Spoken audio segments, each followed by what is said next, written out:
hadis 91 kandungan babnya adalah yang pertama mencium anak baik yang termasuk mahram maupun bukan adalah untuk ungkapan kasih sayang dan kelemah lembutan, bukan untuk kenikmatan dan syahwat. Ya. Artinya ini si pentahkik buku ini menitik beratkan. Ada juga orang subhanallah digoda oleh syaitan.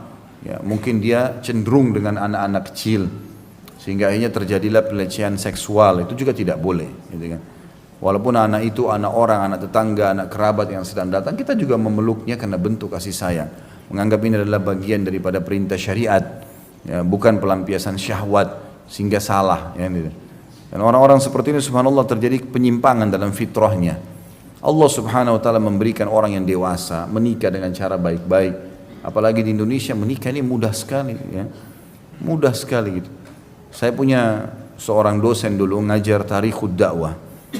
Ya, beliau sangat bagus sekali Masya Allah retorikanya. Kalau masuk ke kelas itu kadang-kadang 50 menit sampai 1 jam kita nggak rasa karena ngobrol enak gitu. Jadi beliau menceritakan tentang sejarah dakwah para nabi-nabi, bagaimana orang berdakwah, bagaimana suka dukanya, retorika dalam berdakwah.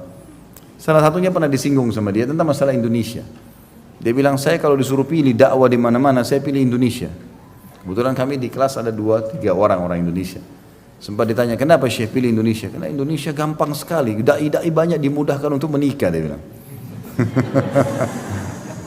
Orang semua maharnya mahal-mahal, di sana tidak.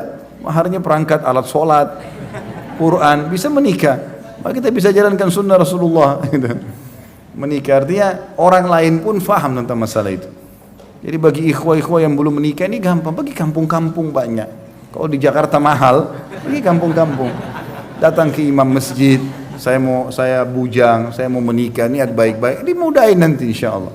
Gitu kan? Yang penting statusnya suami, menikah, dimudahkan oleh Allah SWT. Sehingga memang pelampiasan biologisnya tepat. Orang ini bisa rusak fitrahnya, lari kepada anak-anak, ini aneh. Apa yang akan dilakukan anak-anak itu dalam masalah biologis, kan gitu. Tidak mungkin rusak fitrah dia. Ini yang sering kita dengar dalam berita-berita juga tidak tepat ya. Apa yang terjadi, semoga Allah berikan hidayah.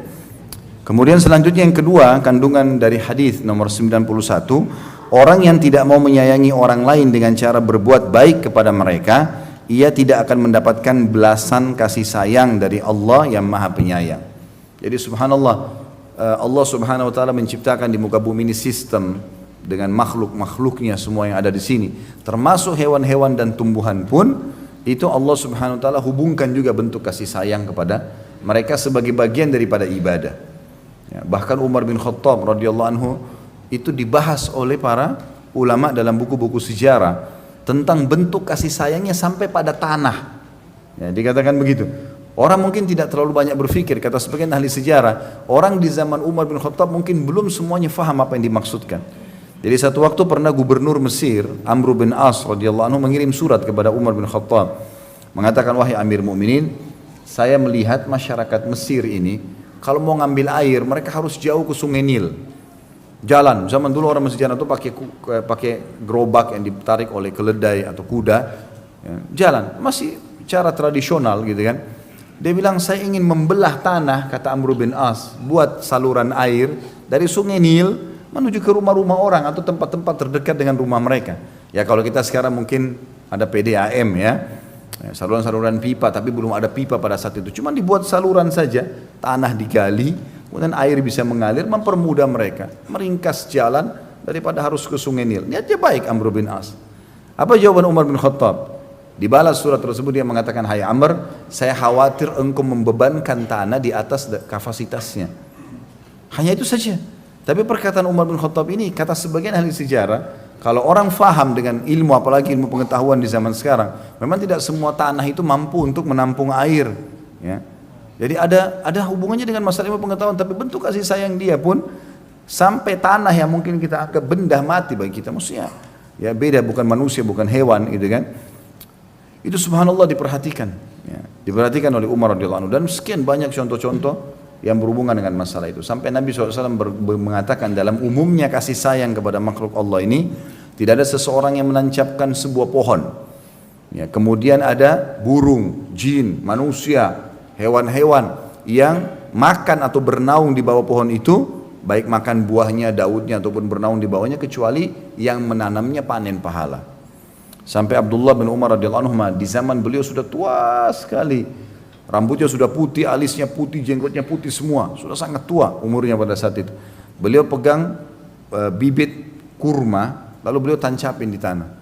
Murid-muridnya ada di belakang nanya, ini pohon kurma mirip dengan pohon kelapa, lama sekian tahun baru berbuah, gitu kan? Maka ditanya, kenapa anda tanam ini? Untuk apa? Artinya anda tidak akan merasakan, tidak menikmati dari umumnya keadaan Abdullah bin Umar yang sudah sangat tua dan kurma yang masih kecil sekali yang baru ditanam itu butuh sekian belas tahun baru bisa panen. Mungkin anda tidak menikmatinya.